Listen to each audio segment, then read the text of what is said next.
अस्सलाम वालेकुम बच्चे जी। आज हम लोग स्टार्ट करने लगे हैं class 10th math chapter number 3। Chapter का नेम हमारे पास है matrices and determinants. Matrices and determinants क्या होते हैं, तो आज हम पढ़ेंगे मैट्रिस।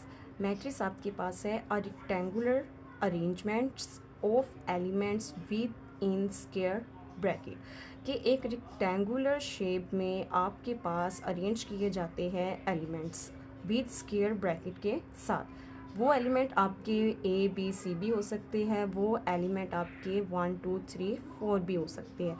अब नेक्स्ट हम लोग पढ़ लेते हैं कि एक मैट्रिक्स में आपके पास क्या क्या चीज़ें मौजूद होती हैं। आपके पास यहाँ पे ये 1 2 3 इसमें जाएंगे डायरेक्शन में, हॉरिजॉन्टल डायरेक्शन में, तो ये आपके पास है रो। और वर्टिकल डायरेक्शन में आप लोग आएंगे तो ये आपके पास है कॉलम। नेक्स्ट आता है आपके पास कि एलिमेंट्स और एंट्रीज 1 2 3 4 5 6 ये आपकी कहलाती है एलिमेंट्स और इनकी एंट्रीज। ऑर्डर ऑफ मैट्रिक्स क्या होता है आपके पास एक मैट्रिक्स मौजूद है और इस मैट्रिक्स में आपने देखना है कि आपका ऑर्डर क्या है। तो यहाँ पे हम लोग लिखेंगे पहले 2, यहाँ पे 1 2, ये रो 2, ये 1 है रो आपके पास, और ये वाली आपके पास रो 2 है, तो 2/3।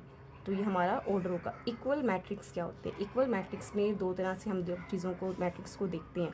एक, अगर हमारे पास मैट्रिक्स का ऑर्डर सेम हो। फॉर एग्जांपल, अगर आपके पास एक मैट्रिक्स ए है और उसका ऑर्डर आपके पास 1/2 है, तो सेकंड मैट्रिक्स बी का ऑर्डर भी आपके पास 1/2 होना चाहिए। इक्वल कोरस्पॉन्डिंग एलिमेंट्स में चेक करेंगे कि अगर आपके पास एक मैट्रिक्स ए लिखा हुआ है 1 2 3 एंड 4, तो इसके कोरस्पॉन्डिंग एलिमेंट भी आपका इक्वल होना चाहिए। 1 है तो यहाँ कोरस्पॉन्डिंग एलिमेंट 1 ही होना चाहिए। 4 - 3 करेंगे तो 1। 2 कोरस्पॉन्डिंग इक्वल टू 2 है। 3 और 6 - 3 करेंगे तो 3 आ जाएगा। 8 - 4, 4 कोरस्पॉन्डिंग इक्वल टू 4। अब हम लोग स्टार्ट करने लगे हैं exercise 3.1। Right the number of rose and number of columns. अब ये हम लोग स्टार्ट करेंगे यहाँ पे कि मैट्रिक्स दिए गए हमारे पास और उन मैट्रिक्स की हमने यहाँ पे कॉलम्स और रो को मेंशन करना है। जैसे कि फर्स्ट आपके पास यहाँ पे मेंशन है मैट्रिक्स ए, ये वो आपके पास रो 1 है, ये रो 2 है, एंड ये कॉलम 1 है और ये कॉलम आपके पास 2 मौजूद है, तो इसका हम लिख देंगे रो 2 है और कॉलम भी 2 है।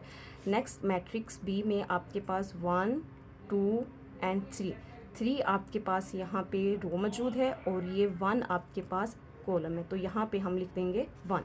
मैट्रिक्स सी में आपके पास ये एक कंप्लीट रो मौजूद है, तो हम यहाँ पे लिख देंगे 1 1 2 और 3, ये आपके पास मौजूद है 3 कॉलम। मैट्रिक्स नंबर डी पे आएंगे 1 2 एंड 3, ये 3 आपके पास रो है। 1 2 एंड 3, ये 3 आपके पास कॉलम है। मैट्रिक्स ई पे आते हैं, यहाँ पे आपके पास है 5 9 -2 कंप्लीट एक आपके पास रो है। -3 4 एंड 5 आपके पास 2 यहाँ पे रो है। 1 2 एंड 3, ये आपके पास है 3 कॉलम। अब नेक्स्ट हमारे पास पार्ट 2 स्टार्ट होता है। पार्ट 2 में वो कह रहा है कि राइट द ऑर्डर, आपने ऑर्डर बताना है। जैसा कि आपको पीछे मैंने बताया था कि ऑर्डर हमारे पास होता है रो बाय कॉलम, पहले रो की तादाद और उसके बाद फिर कॉलम की तादाद लिखेंगे ऑफ ईच मैट्रिक्स। यहाँ पे हर मैट्रिक्स का हमने ऑर्डर बताना है। मैट्रिक्स ए आपके पास है ए इक्वल टू 1 एंड 0, तो हम लिखेंगे यहाँ पे ऑर्डर ऑफ ए। इसमें हम लोग सबसे पहले देखेंगे कि हमारी रो कितनी है, 1 और ये 2। यहाँ पे आप लोग लिख देंगे 2/1, क्योंकि इसमें 2 आपके पास रो है और 1 आपके पास कॉलम है। मैट्रिक्स बी में आपके पास एक रो है, यहाँ पे ये इस साइड पे, ये इस डायरेक्शन में जा रही है, तो ये आपके पास रो है, तो यहाँ पे हम लिख देंगे कि आपके पास 1 रो है, एंड यहाँ पे हम लिख देंगे बाय। अब कॉलम देख लेते हैं, 1 और ये 2 आपके पास यहाँ पे कॉलम है। नेक्स्ट हम लोग आते हैं मैट्रिक्स सी पर। इसमें आपके पास 1 एंड 2 आपके पास रो है, बाय यहाँ पे लिख देंगे 1 एंड 2, ये आपके पास 2 हो गए कॉलम। नेक्स्ट मैट्रिक्स हम लोग आते हैं डी पर, 1 एंड 2, तो आप यहाँ पे लिख देंगे कि आपके इस मैट्रिक्स में ऑर्डर इसका है 2 रो एंड बाय 1 2 3 आपके पास कॉलम मौजूद है। यहाँ पे ये हमने ये यहाँ पे लिखना था, यहाँ पे लिख लेते हैं इसको 2/3, यहाँ पे ये नहीं होगा, ठीक है। ऑर्डर ऑफ डी के सामने हम लोग लिखेंगे। नेक्स्ट आपके पास यहाँ पे है order of E. Order of E में 1, 2 एंड 3 आपके पास क्या है, रो। और कॉलम चेक कर लेते हैं, 1 और ये 2, और यहाँ पे हम लोग लिख देंगे कि इसके कॉलम की तादाद है 2। ऑर्डर ऑफ एफ, अब ये देखना आप लोगों ने कि एक ही एलिमेंट है, अब ये एलिमेंट इस साइड पे जाए तो एक ही रो कहलाएगा, इस डायरेक्शन में आए तो एक ही कॉलम कहलाएगा। तो इसका ऑर्डर हम लोग लिख देंगे 1/1। अच्छा जी, अब नेक्स्ट आते हैं पार्ट नंबर 3 पर। पार्ट नंबर 3 में उसने पूछा हुआ है हमसे which of the following matrices. अब देखिए वो मैट्रिसेस वर्ड यूज़ कर रहा है बिकॉज आपके पास एक से ज़्यादा मैट्रिक्स मौजूद है। आर इक्वल, आपके पास टोटल 6 मैट्रिक्स है। इन 6 मैट्रिक्स में से आपने बताना है कि कौन सा मैट्रिक्स किस मैट्रिक्स के इक्वल है। जैसे कि आपके पास मैट्रिक्स ए 0, 3, 4, 1 एलिमेंट रखता है।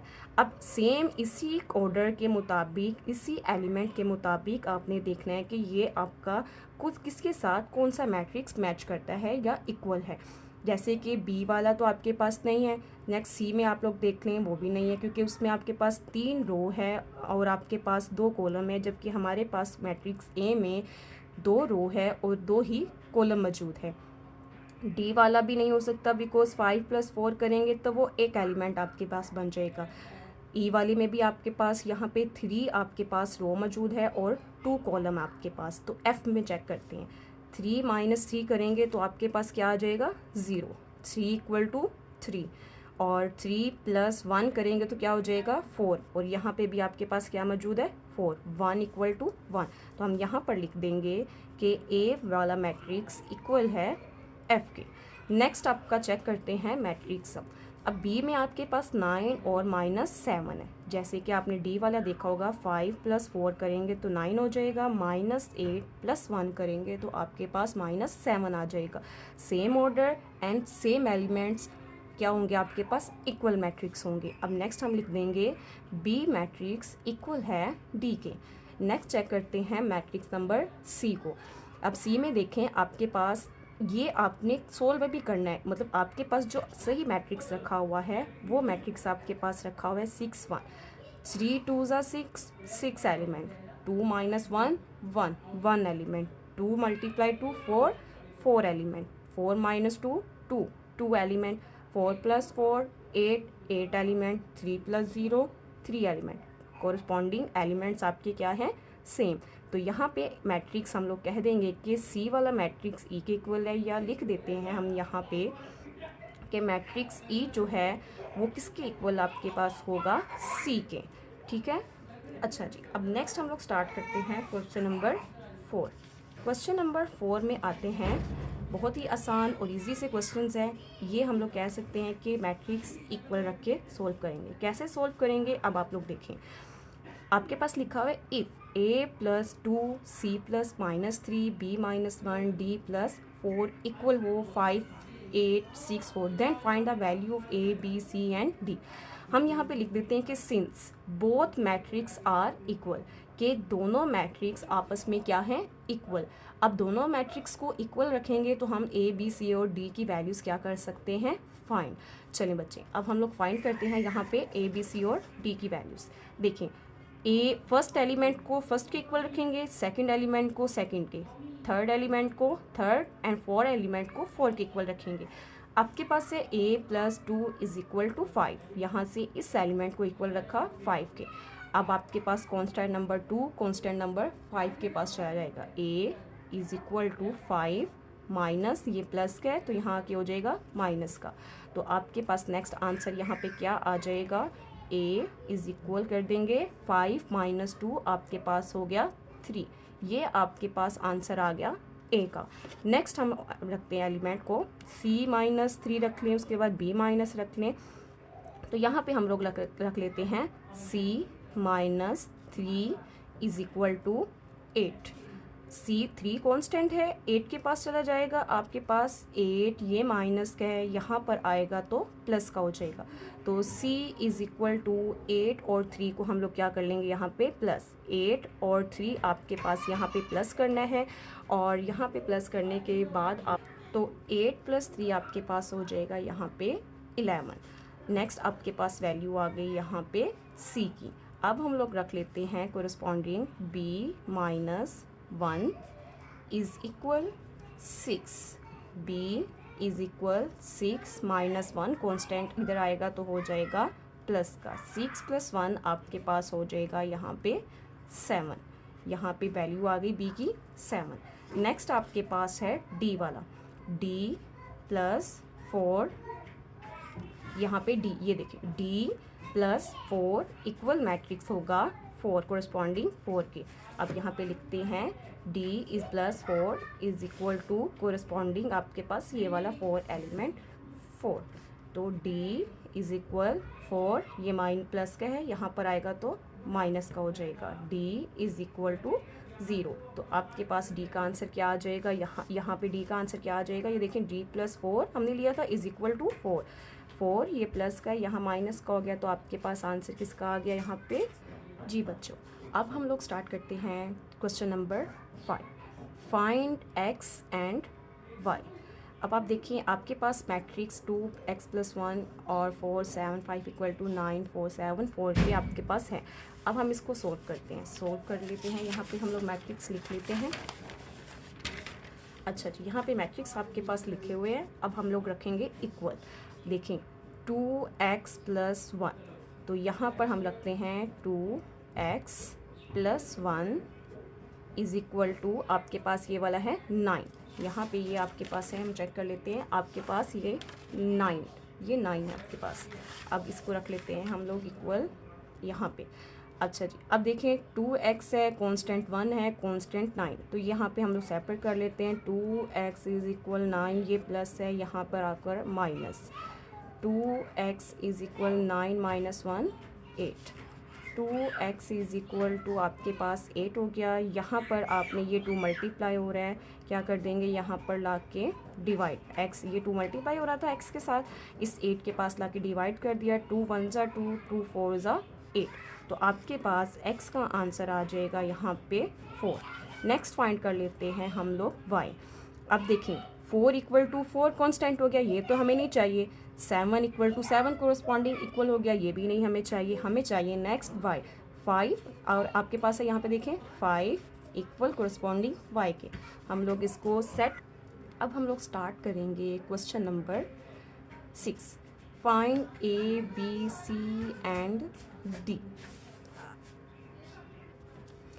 अब हम लोग आते हैं क्वेश्चन नंबर 6 पे, find A B C and D। यहाँ पे हमें इसको सेट करके लिखना था y इज़ इक्वल टू 5, ये आपके पास आ गई y की वैल्यू। अच्छा जी, अब हमें फाइंड करनी है A B C and D की वैल्यू। रखेंगे हम यहाँ पे A + B is equal to 10।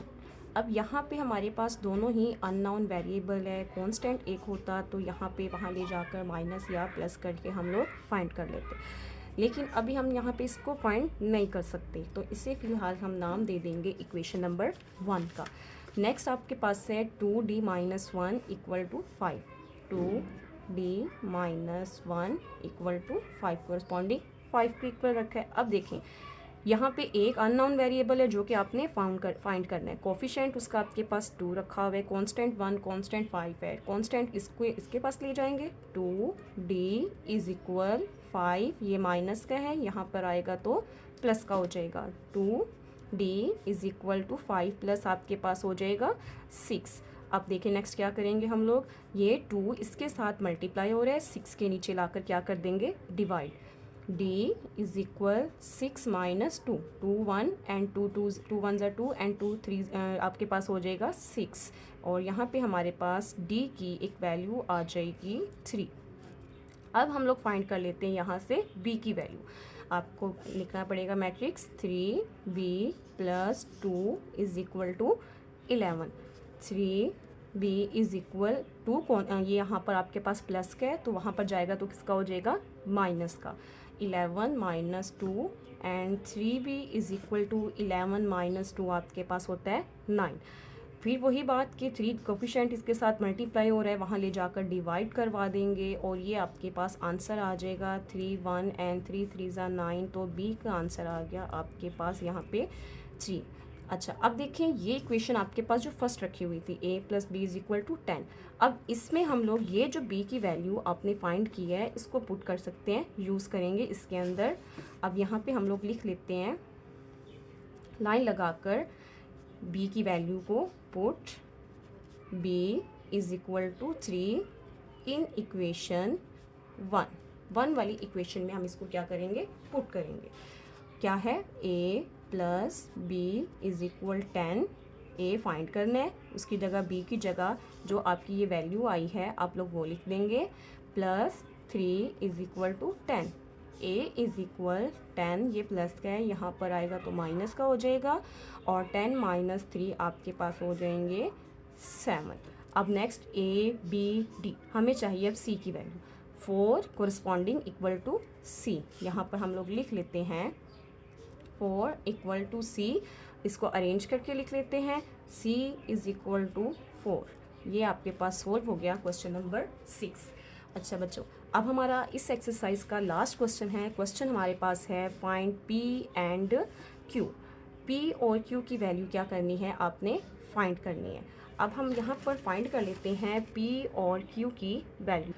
अच्छा बच्चे, अब हम लोग यहाँ पे क्या कर रहे थे, लास्ट क्वेश्चन नंबर 7 और इसकी वैल्यू करने लगे हैं फाइंड।